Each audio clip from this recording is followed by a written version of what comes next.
First of all, maybe tell me, you have spent a lot of your life defending human rights. Why do you think it was necessary to take up arms when Putin's forces invaded your country?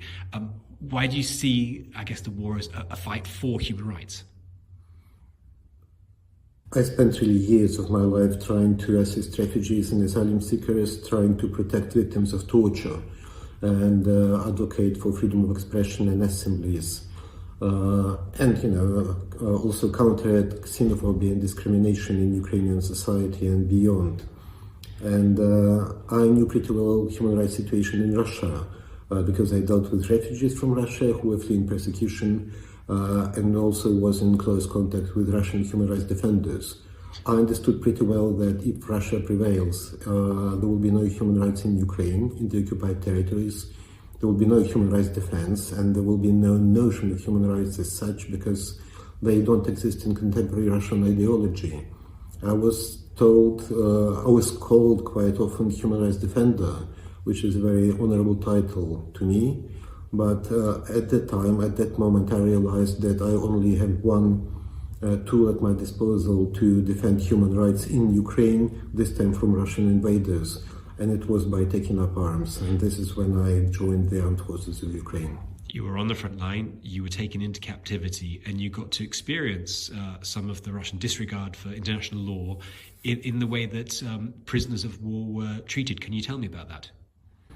What I witnessed is complete disregard, which amounts to purposeful dismantling of the system of international humanitarian law, both when it comes to treatment of prisoners of war and of civilian population of the occupied territories. There was not a single clause of Geneva Conventions which were not breached when it comes to us.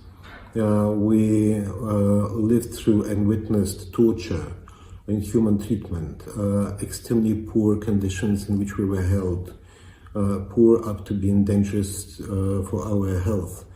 And overall, there was atmosphere of fear and violence, which was on purpose created by our guards and their Russian rulers. But on a bigger scale, the same takes place not only in Russian prisons or colonies, but in all the occupied territories of Ukraine, which are technically now under Russian control. There are worries right now because of a seeming cozying up between the US President Donald Trump and Vladimir Putin, that somehow Putin will get a good deal after his invasion. What would that mean to the norms of sovereign borders, to international law, do you think? Well, it will be the end of the remnants of the security system we have in Europe, because that would show that one state can invade a neighboring country, take part of its territory, at least part of it, and get away with it after killing hundreds of thousands of innocent people. That would mean that aggressors are encouraged, and those who try to defend themselves are punished for their attempts to resist. So this is a very grim future for all of us. Thank you so much. Thank you.